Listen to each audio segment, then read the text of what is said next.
Somewhere in Boston, there was a young fellow. His name was Stephen Weiss, was a very bright kid.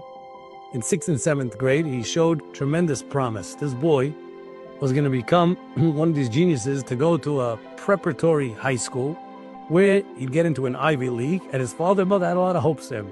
However, they were very secular people. They didn't know much Torah at all.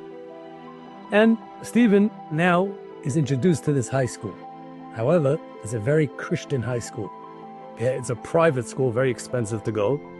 And the parents had a lot of money, so they had no problem paying for it. But to get in, you need to have a lot of credentials. And the head of the school was none other than the pastor of the town. He was a priest. The guy was a priest. So he's interviewing Stephen. And he says, so Stephen, so tell me about yourself. And he asks him a lot of questions. He's a very bright kid. He said, you know, I like you. I want you to come to my school. Can I ask you one last question? Are you Jewish?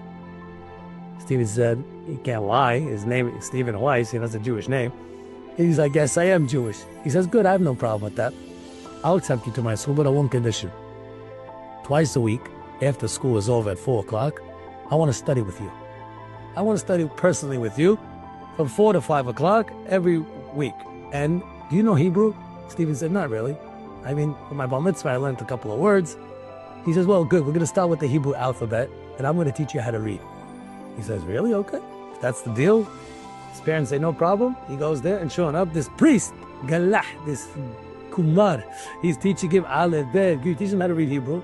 By the end of the year, he was fluent in Hebrew, and he taught him Chumash. By the next year, 10th grade, they went Bereshit, Shemot, Vayikra, Bamidvad, he taught him the Chumash. By 11th grade, he started teaching him Mishnah. Derachot, Shabbat, Eruvin, Mitzvot that we do. The priest was very knowledgeable in Hebrew and Halakha and in Mishnah.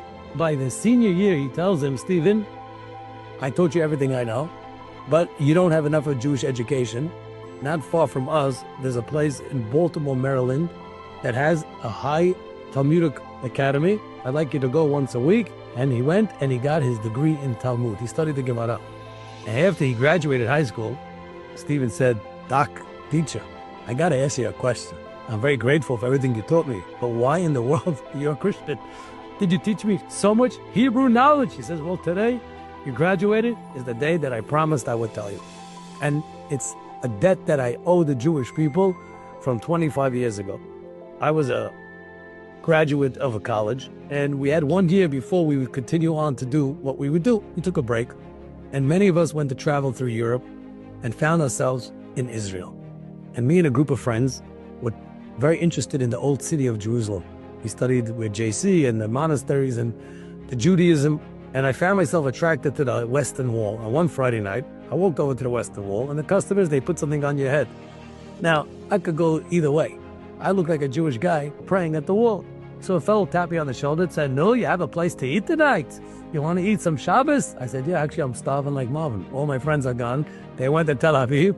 He was praying. He's more of a religious guy. He probably comes from the Ruach, the wind. He had some kind of spirit. And he went Friday night for dinner. And the next day, he stayed for Shabbat lunch.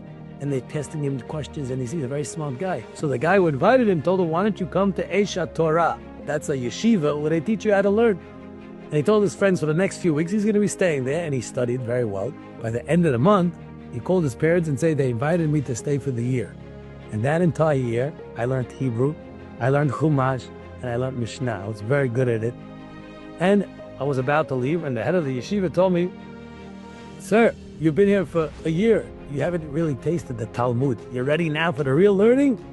And I couldn't hide anymore. And they took me to Rabbi Noach Weinberg. He was the Rosh Yeshiva. And I confessed, I said, the truth is, I'm not Jewish. I just love the Jewish wisdom. And his face fell. He said, what? How could you trick us like that? You're not Jewish. You coming here, we took care of you, we supported you, we spent our time in teachers. And I felt very embarrassed, and I was ashamed, like I stole. And I said, how could I make it up to you? The Rebbe was a wise man. He said, you're going to go on in life and be successful. I see it.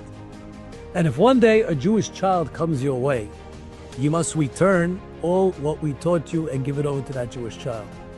He says, today is the day that I fulfilled my vow. Today is the day that I went over and above. I paid back with interest. I paid with my own personal money. You should have a Talmudic education. Go back to your people. And this young boy went to Esha Torah, became a Talmid Chacham. And he became a scholar and a sage because Hashem loves every Jew.